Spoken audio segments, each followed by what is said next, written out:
Do a quick introduction. Phil put this video together from our first day of school. Appreciate his time today. They came from the north, the south, and all points in between. It was the first day of a lifetime of learning for some, and for others, it was a chance to get to know a new building.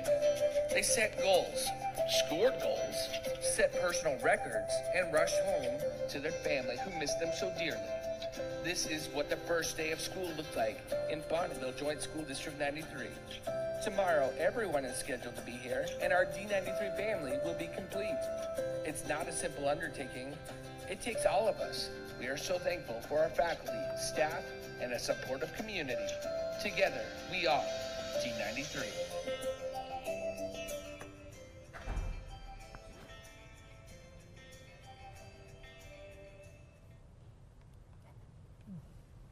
Thank you, Phil.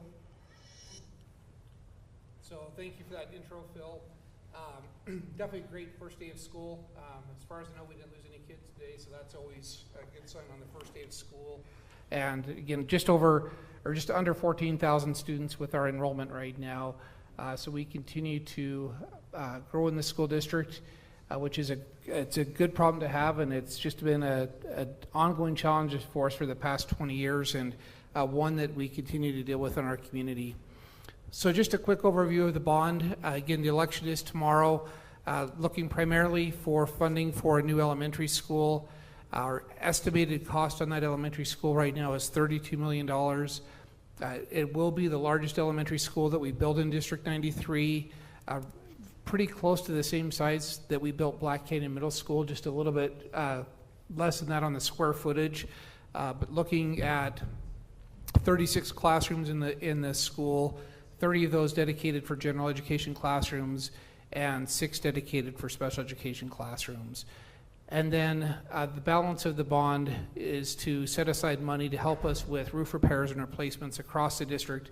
We know we have several schools that are going to have some fairly immediate needs with that. This school where we're sitting at Bonneville High School is one of those. Ammon Elementary, one of our oldest buildings in the district, also has some pretty significant roof repairs and replacements that we have to look at. And so those are really the only two, those are literally the only two items on the bond. And so there has been some discussion in the community and some on social media about writing the district a blank check, and I would just emphasize there are only two things that we can use the money for from this bond, and that is to build the elementary school and to repair and replace roofs in the district. So if there is anything else that the board felt like we needed to do or the administration wanted to recommend, just like we did last November, we would have to go back out to our patrons and ask them to reauthorize funding from this to do anything except those two projects. So it certainly does give us some latitude on using the money as far as repairing and replacing school roofs, but that's literally the only other item we can use it for in addition to building the elementary school. And then the estimated cost between those two items at $34.5 million is $35 per $100,000 of taxable value for our property taxpayers. So I don't think it hurts if we pause, because I know the board has been taking questions from constituents that you represent. I do have a few other slides to talk about, but have you had any other questions related to the use of the bond money or the school or any of those questions at all that we could help answer right now? I have not. I've talked to maybe a couple of hundred people and have not really had any questions. Okay. The one question is it going to be large enough? Well, it's never large enough, right? That's true. It'll be sufficient for our needs for now, and that's one thing I really feel confident with. One interesting dynamic over the last 10 years is our elementary growth has slowed, and so compared to the first half of this century in the 2000 to 2010s, our elementary growth was extremely high, and our secondary growth is relatively flat. And then as those students moved into the middle schools and high schools is when we really saw the spike in our secondary enrollment. So we continue to grow at the secondary level at a pretty high rate, but elementary, it hasn't stopped, but it has certainly slowed. And even this year, it's a bit of an interesting year because our kindergarten numbers are actually quite a bit lower than we expected. We're about 100 students fewer than we have been over the past decade.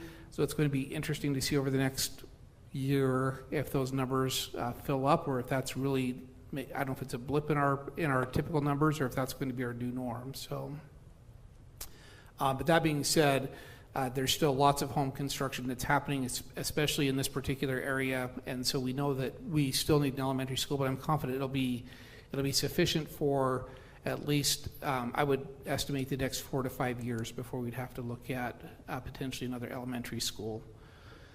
And the area where it will be built is right across from the district office, just east of where we are here at Bonneville High School.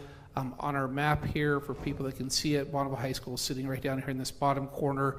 And so we're in this square mile that's just to the east of us, just east of Ammon Road and west of Crowley Road, and then south of 49th North or Telford Road and north of Iona Road. So this has been an area that continues to grow and develop. There's still developments that are happening, new homes that are being constructed in this area, and it has been one of the primary areas that has really driven the growth at Iona Elementary School and at Discovery Elementary School, which are currently our two most overcrowded schools in the district. And so this is the area where we know we have to have a school to address that growth. And maybe just one thing I would mention quickly, as I reviewed comments from the last, after the last bond in May, there were a few people that expressed concern about the location, and I'm not quite sure where their concerns come from.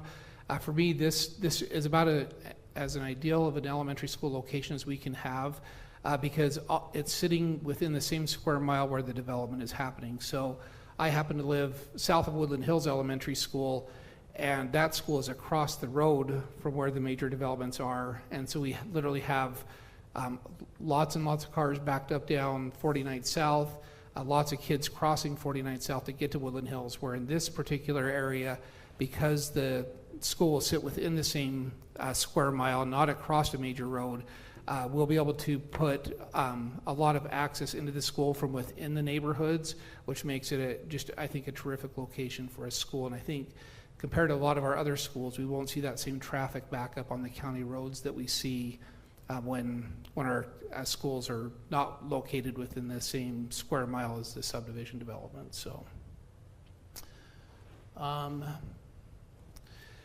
What happens if the bond doesn't pass? Always a favorite question from our patrons. And so this is the plan that our board approved, if I remember back in June, talking about our 5 steps to address growth in our elementary schools. The first step we talked about is to run this election again tomorrow. And the board, I think, had the foresight to go ahead and engage architects as well as a construction manager so that we did not lose time on opening the school. So if everything still goes according to plan, we're on schedule to still open in 2025, which means we can get those overcrowded schools addressed much sooner than if we had delayed on that work. And then the other steps that we've talked about, step 2 is reducing or eliminating our all-day kindergarten program. Again, this is something we already started at Iona Elementary School this year, and it has not been a fan favorite with our kindergarten parents by any means. Not really excited about the fact that they need to take their children to Falls Valley Elementary for all-day kindergarten, but they have cooperated with that. Discovery, we didn't have to do that this year, but I think next year it's a strong possibility we may have to look at that at Discovery Elementary as well, and potentially other elementary schools as well. So that is our next step. Is all-day kindergarten was brand new to our school district last school year, and where it's a relatively new program, that's probably the next step that we have to look at to reducing if we don't have classrooms for our students with a traditional schedule. Then the third step is to suspend open enrollment at schools with no available classrooms. I don't think that the new law on open enrollment made this harder, but I think it's worth our patrons knowing that the state took some steps this last year and put into law that really minimizes our ability to deny open enrollments, and it's something we have to be super mindful of. And so as we get feedback from our patrons saying, why are you allowing open enrollment? Right now the answer is because the law tells us we have to. So it used to be that the board had the authority to allow it, but now in state law, it's there's no longer a may with it. And so we will do it as a school district unless we run out of classrooms. And so Wednesday in our board meeting, we'll be sharing with you a draft of our updated open enrollment policy to align with the new state law on that step. And then step 4, also something we're currently doing, but busing newly enrolled students to schools with available classrooms or creating more island boundaries. Both of those strategies, again, are not fan favorites with our patrons, but steps that we are taking right now to try to utilize the few classrooms that we do have available. And there are a handful of classrooms still available at Ammon Elementary, a few classrooms available at Mountain Valley Elementary, and then Falls Valley is still a little bit of a question mark until we see, again, what the kindergarten impact is having, as well as the island boundary we created for Falls Valley, where this school is being built or would be built. And then the last step that, again, I hope we don't ever have to get to this with our elementary students in classrooms, because it will have a significant impact on their learning. But if worst comes to worst, then we would be looking at developing some type of hybrid learning schedule to essentially have students learning at home part of the day. So any questions on our 5-step plan that we implemented or adopted? And then the last question is just about the impact on taxes. So this is a breakdown of per $100,000 for this past school year, or past tax year is a more accurate way to say that. So with the taxes that we paid last December, how much per $100,000 we were paying for our supplemental levy, which was $92 per $100,000, our plant facility levy, which is $45 per $100,000, and then our bond levy payments, which was $134 per $100,000. With the introduction of House Bill 292, that is essentially providing $5 million more in tax relief for our local taxpayers that will be used to make our bond payments. And so that will reduce that $134 down to $54 this year. This is assuming 0% growth in our market value. So just assuming we have the same market value this year that we had last year, that number would go down by essentially $80. And then the supplemental levy and the plant facility levy would stay the same.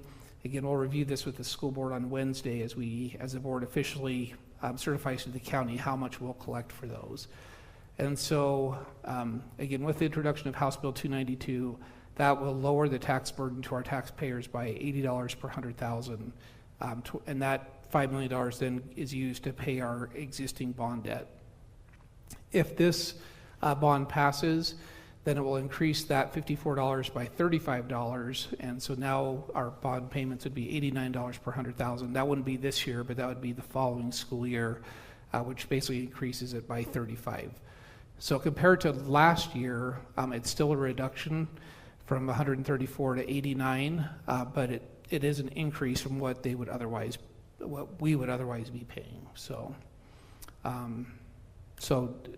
always, whenever we build a school, we know there's going to be an impact to our taxes, and the bottom line is it'll be the $35 per $100,000 for our taxpayers, and this total amount. So some people have wondered, is this all new money I'll be paying? And the answer is no. The only new dollars that they'll be paying is the $35 per $100,000.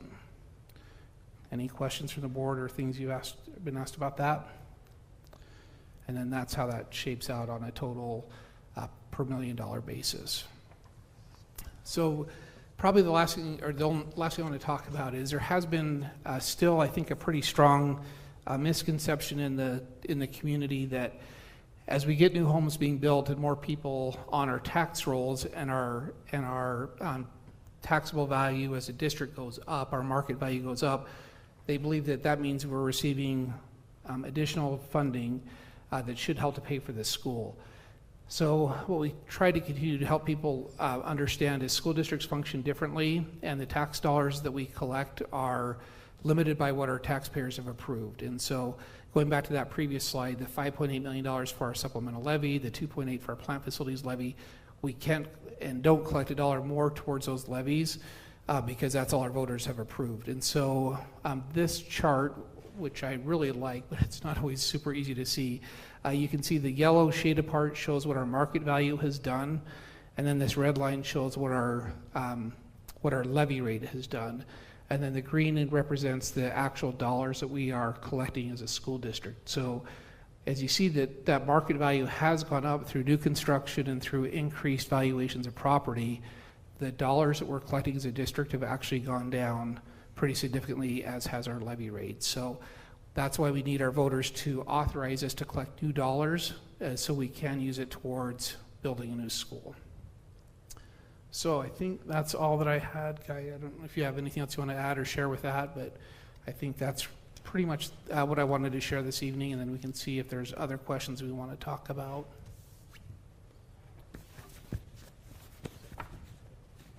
I had a question I was asked from one of our constituents. The question is, why do I need to pay for a new neighborhood school and our older schools' needs go unaddressed? So, yeah, so that's a two-parter, right? So I would say in the interest of trying to keep our tax impact as low as we can, typically we have focused bonds on just providing additional classrooms for the new growth. There have been times that our patrons have supported bonds to renovate and repair our older schools. Bonneville High School, for example, has a new auxiliary gym that was approved back in 2006 or 7. Hillcrest High School has the auditorium that again was approved back in 2006 and 7. Cloverdale Elementary School, where I was a principal, we had a 6 classroom addition that was added on with that bond. So that was a bond where there was a lot of community support for a lot of projects to go and update at least some of our older schools. We still can do all of our older schools, but a number of those. And so that's certainly an option with our board, is to ask for larger bonds that would help update and repair those older schools. But 2/3 of our patrons have to say yes to a tax impact or a tax increase to do that. So our most recent example, 2 recent examples, 2019 we went out to bond and asked for funding to do additions and renovations to Bonneville High School and Hillcrest High School. We only had 42% support for that.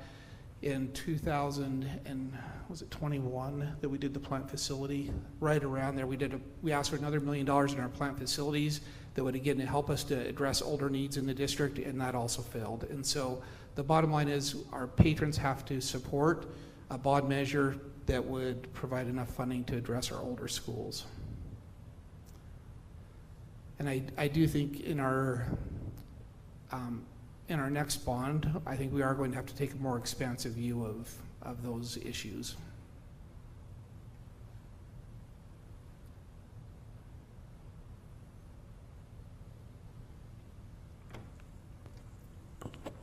So I had a question that was brought up to me this past week. One of the concerns that a patron had is that they were concerned over the fact that they feel like we are not opening up bids for our schools. Can you explain that process? Yeah, so so the first thing I'd say is that we absolutely are opening up our schools for bids, and I think that that's a key thing that our patrons need to understand, or should understand, as they go out and vote tomorrow. And so under state law, there are certain services that we're allowed to contract for based on the qualifications of firms or individuals, rather than using the lowest common, or sorry, not the lowest common, getting into math there, using the lowest bid.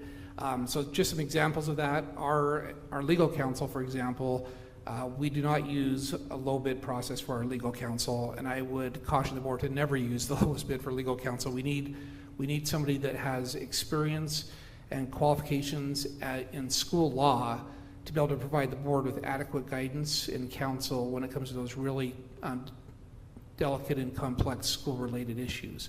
The same thing is true for architects and for civil engineers. I'm trying to think of other services that are allowed, but there are services that we can do based on the qualifications of individuals or firms rather than the lowest bid. So when it comes to building a new school, there is the opportunity for the board to use a firm based on the firm's qualifications instead of the lowest bid. Once, if the board follows that process, which is the construction manager, general contractor process, then the work that they contract to actually build the school is still all done on a low bid basis. But they're now managing that bidding process on behalf of the school district. And so we're not the ones that are awarding the bids, but that construction manager is. So it's still roughly about 90% of the cost of the school is paid for through a low bid process. The only part that's not is, again, the design work on it, which we select through an architect based on their qualifications. And again, same thing, I would be very hesitant to select an architect based on their lowest bid, because we want an architect that we know has experience in building schools, that has a reputation that they've done quality work, that they really know what they're doing. Because if you're a first-time architect designing a school, chances are you're going to miss some really critical things about school design. So with that, for Thunder Ridge and Black Canyon, and now with this school, the board has selected a construction manager, and then we negotiate a fee for them to be the manager for the process, but all the construction still happens on a low bid basis. So that's my rudimentary understanding. John, if you think there's anything else I should add to that, or Guy? Oh, we have not yet. Yeah. Thank you, John. Yeah, so the board initially determined that for this week we would use a CMGC. John's going through the process to solicit the qualifications for that, and then establishing the committee to review those. But really, at any point, the board could still choose to say, you know what, we don't want to go through that process, and we want to switch to a hard money bid until we've at least awarded the contract to that construction manager. Does that help? And I'll just use some non-D93 experience.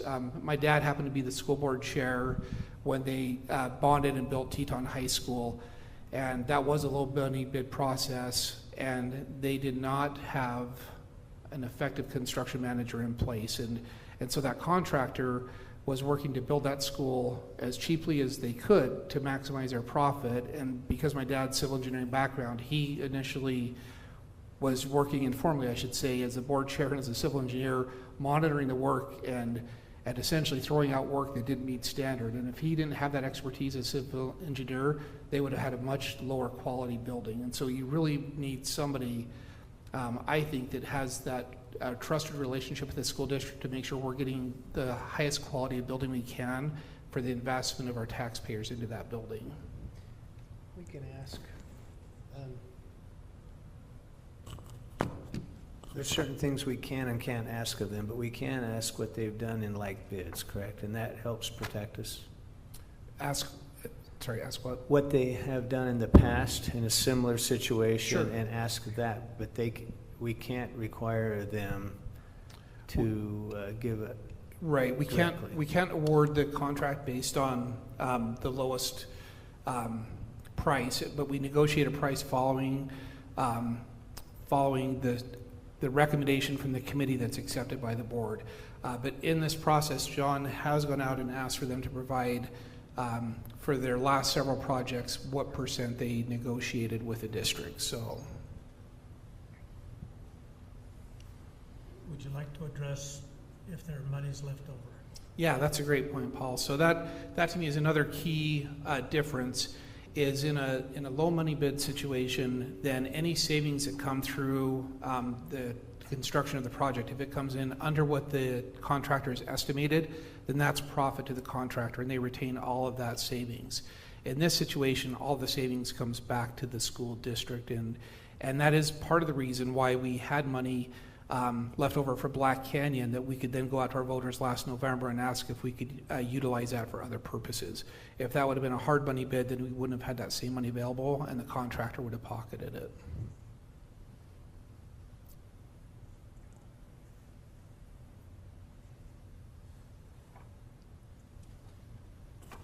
Another question I've seen people ask is that we get funded by the state, and why don't we use those funds to build the schools? Yeah, that's a great question. It's pretty easy to look at the allocations from the state. That's in our budget that's published on the website. But you can go through that and you can see exactly how much the state gives us for facilities. Guy, do you have an estimate on how much total we get from facilities from the state? So really the only facilities piece from the state is we have the lottery money is about 1.2 million. And then this year we do get funding from the state for facilities, and that's a moving target. I haven't really looked at it the last couple of years. When I did look at it about 3 or 4 years ago, that would have been $5 to $6 million to our district if we received the same funding for our facilities that charter schools receive. But again, if you look at our total bill every year for our facilities, we're sitting about $13 million between bond payments and planned facilities. So it still it's not even half of what we actually need. And every district has different needs. A growing district has different needs than a stable district. Older school districts have different needs than newer ones. So I think that's part of the challenge with the state is every school district has different needs based on what your population's doing and how old your buildings are. Are there any online questions? Yes. Oh, good. Sam's got some questions for us. Thank you, Sam. Some of these I think are out of order, but I'll try. Why are those with higher value homes penalized with a higher rate? Why isn't it just a flat? Act with our finances. Once the bond is completed, is there language stating a reduction of taxes? So it goes back to my first statement, and that is the only dollars that we can collect as a school district from our local taxpayers through local property taxes are the ones that our taxpayers authorize. So unless there's a new bond that voters approve, then once these bonds are paid off, then that tax collection does go down. We can't simply keep collecting the same dollar amount. So it's not written into the bond, but once that 17 and a half years expires, then there will be no more collections in property tax value in property taxes for this bond. So every dollar we collect from property taxes has to be first approved by our voters. Okay. This question is going to be for John. What is the latest on Ammon Elementary cafeteria and the bus barn? So our current status on those is we have employed architects for both those projects, and we have done all the schematic design. Now the engineers are working on those designs to put their input in. And once that happens, then the drawings will go to the state for approval through State Industrial. And our plan is to go to bid on those facilities in either December or January. And then with an ultimate plan to start construction in the spring. That's all the questions I have. So yeah, let me just go back to that last one really quick just to emphasize the point. That is, when our voters vote tomorrow, if they vote to approve the bond, they're voting for the district to collect $34.5 million in property taxes plus whatever interest we sell the bonds at. And so once that collection is done, then that's it, and we cannot collect another dollar from them saying yes tomorrow if that's how they choose to vote.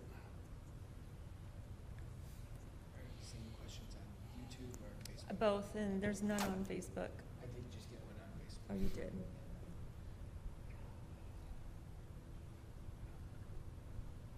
I can just ask.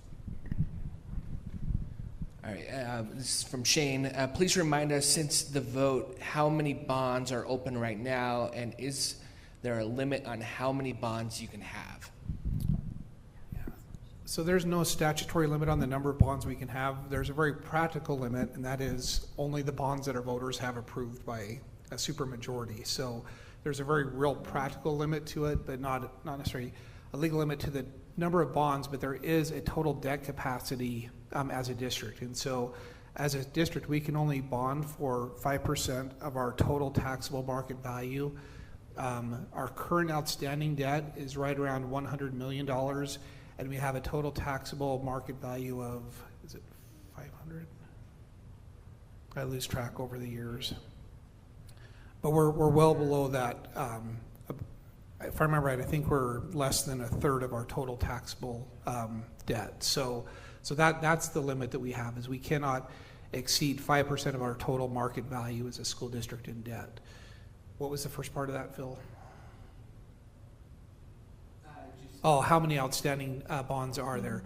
So we still have Thunder Ridge is outstanding. Again, that one also was passed for 17 and a half years. Black Canyon was passed for 17 years, and then we're proposing a 17-year bond on this. So those are our two outstanding. And then did we refinance Summit? Yeah, we did do a refinance on Summit Hills Elementary.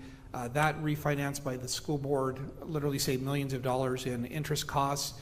And so that's our other outstanding one. So right now we have those three prior bonds, and then this would be a fourth bond. Scott, would you mind going into a little bit more detail about what the board did with refinancing those bonds and how I feel, have been a good steward?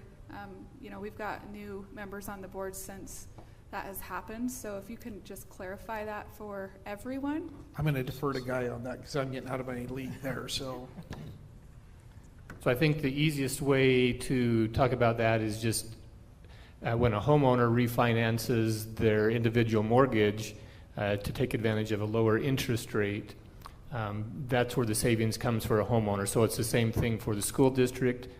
When the original bonds were passed, they were at higher interest rates. It's a good thing we did it when we did, because interest rates right now certainly wouldn't allow us to do any kind of refinance to have any savings. we saved $4.5 million, I believe it was. Thank you.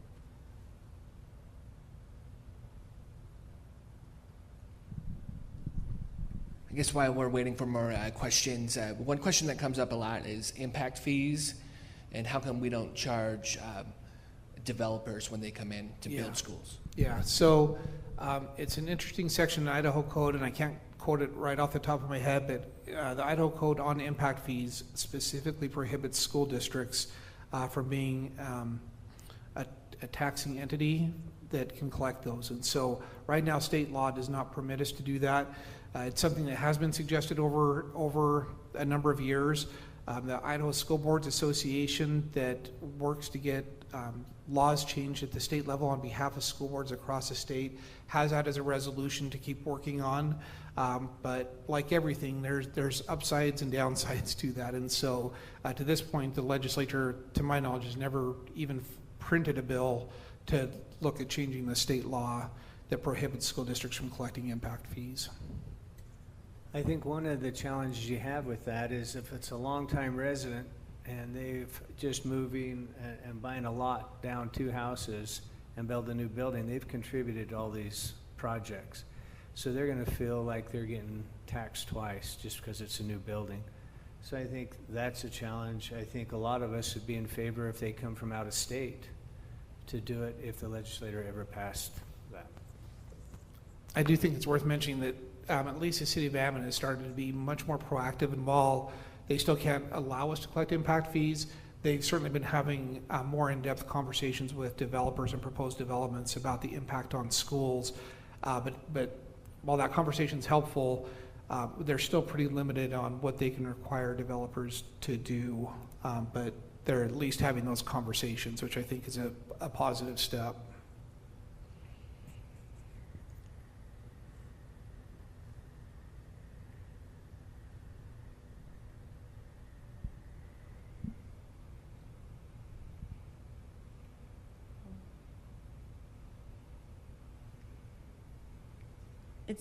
Okay, it says you two cut out when you were answering the question. I don't know which question it was.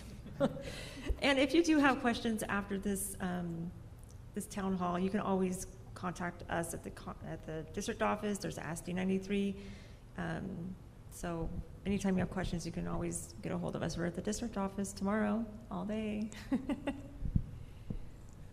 So probably not a bad time to remind people that There was a time in Idaho not that long ago where school districts held their own elections and we had different polling places, but that has not been the case in somewhere around a decade. So as far as voting, it's just your normal polling place. If you're unsure where that is, you can go to voteidaho.gov and locate your polling place. And like every election, the polls will be open from 8 a.m. to 8 p.m. tomorrow. And there's been some changes. I know my precinct up in Yukon is no longer at City Hall. It's at the school this year, so something to look for that way. Randy, you were part of that Citizens Advisory Committee that made the recommendation to run this bond. Maybe take us through that. How did you, like the work that was done by that group to make that recommendation to the board? Well, that was before I was on the board, and it came right as I got elected, but we started in August, and we met, I believe, on, John, was it 5 occasions? And we had quite a diverse group. I think everybody understands the challenge and cost of the schools and the burden it is. So we agreed to look at properties in the district that either were not in a good location or that we didn't think we'd use in the next 10 years. And we looked at selling them, and we did sell 3 properties for $2.7 million, I believe. And one was a win-win, we believe, for Elevate East School that's going to be behind Lincoln. We sold them 7.1 acres, I think. And they're going to have 200 students from grades 6 through 12, with the majority of them being from our district. They're going to house them and educate them in an area that we haven't had down to 6th grade to start teaching essentially trades to kids who prefer to learn that way rather than the academic side of things. We looked at doing all we could to make sure all the schools were fully utilized before we went to bond. And I think the district has done 2 redistricting of elementary boundaries and changed bus routes to utilize some of the schools. The demographics change, and they have more openings in the lower grades, so they were bused to there. Is it just 2 times they've done that? Since when? Major redos with minor? Since we built Summit Hills, it's, I think, 5 times we've changed boundaries. 5 times? Yeah, since we last built an elementary So, school. And then we looked at how many mobile classrooms there were, and the thing is, there's, I think, 52 in elementary schools with over 700 elementary students, but that growth is going to keep going. We're growing at 350 students a year. If you compare us to District 91, they've stayed stagnant the last 10 years, I think around between 95 and 9,900 students, and we just got to 14. So I think my recollection is we have 40% more students and 25% less tax base.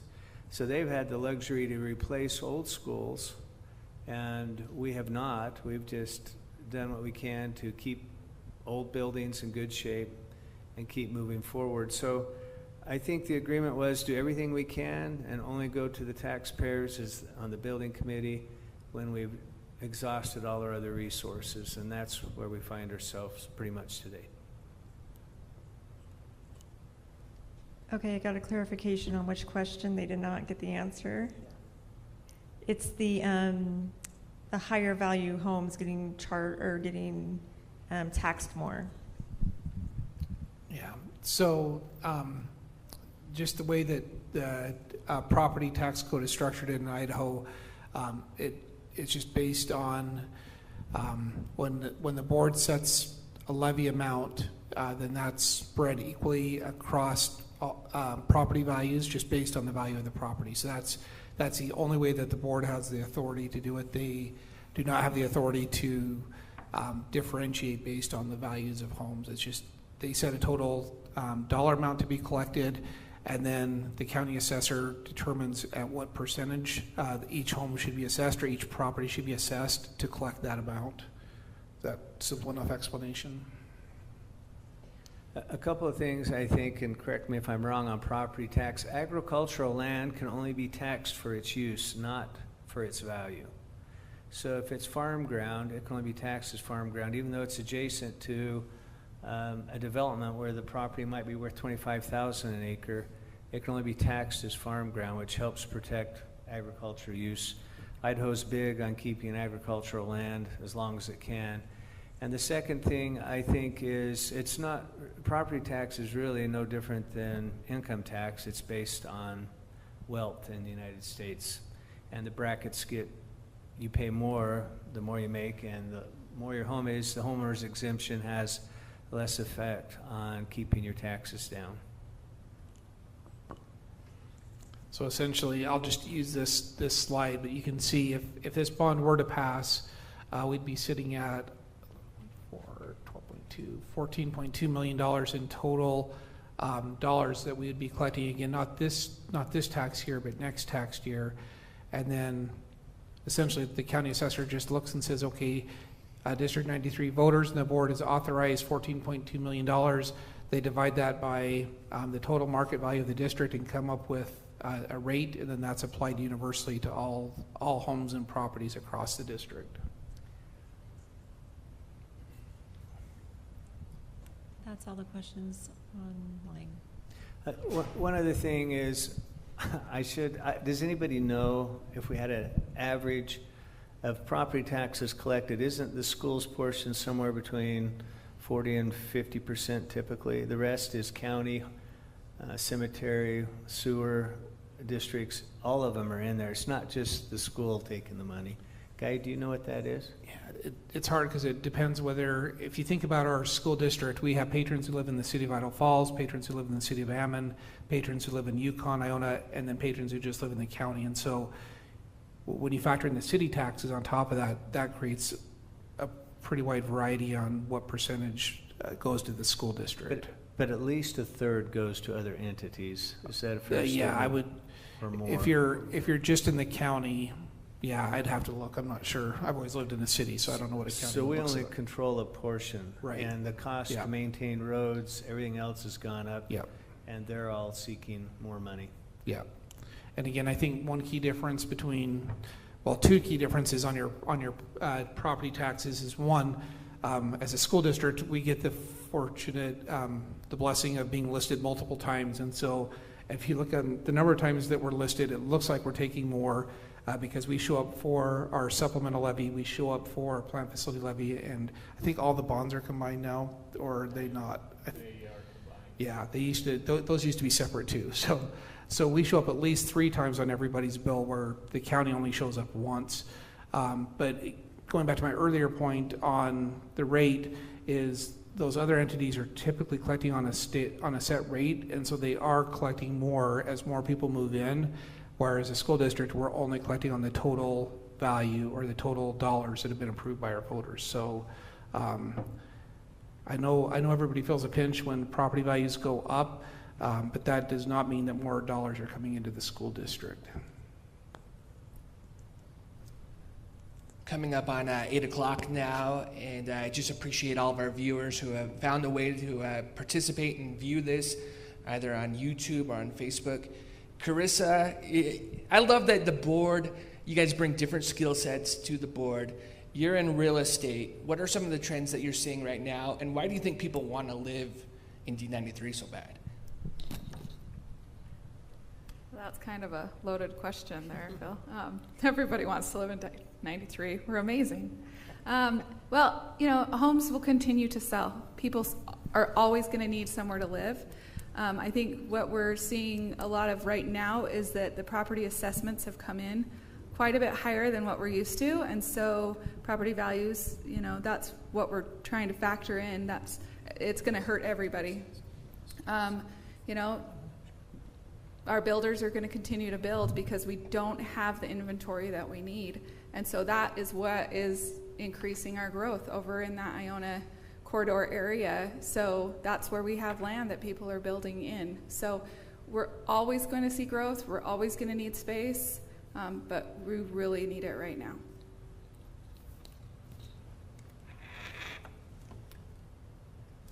Ryan, would you like to make some comments?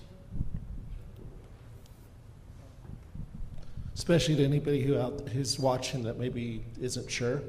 I haven't always supported every tax increase, but I'm 100% behind this proposal, and there's a couple of reasons why.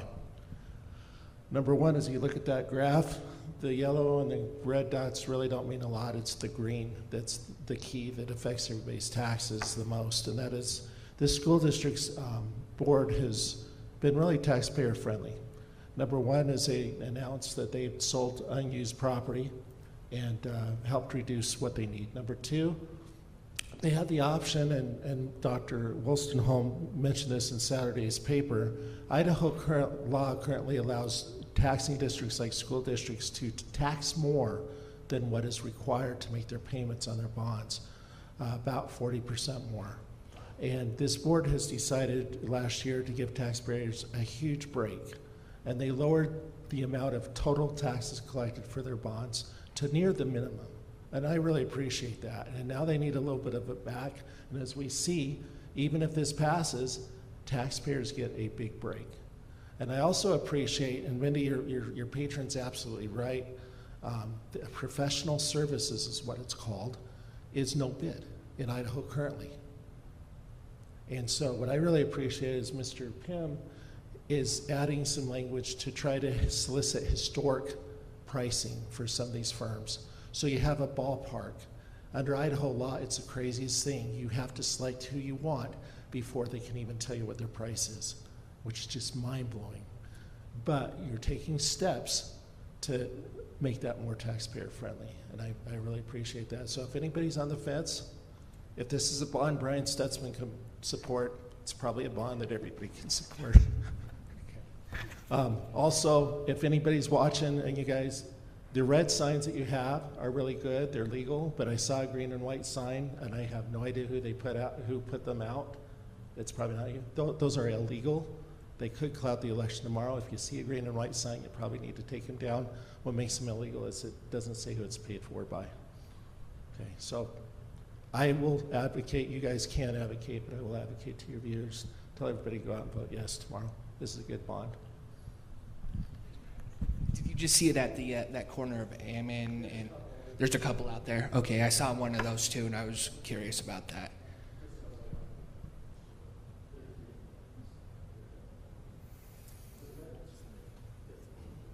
Thank you, Mr. Stutzman.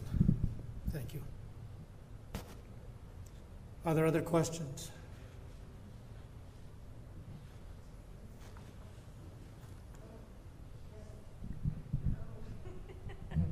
Scott Miller says, is that a superhero sticker on Dr. Wolstenholme's computer? Yes, it is. He knows which one, too. He says yes.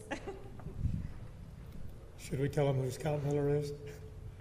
Scott Miller, former principal at Hillcrest High School, somebody I had a great privilege to work for once upon a time. So,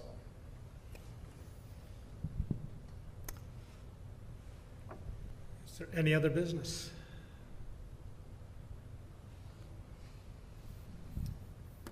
All right, then I'll entertain a motion to adjourn. so moved. Been moved by Mr. Smith. Yep. And seconded by Mrs. Clayton. All in favor? Aye. This meeting is adjourned. Thank you for joining us this evening. Just, you're going to stop screaming, Phil, or not yet? You did?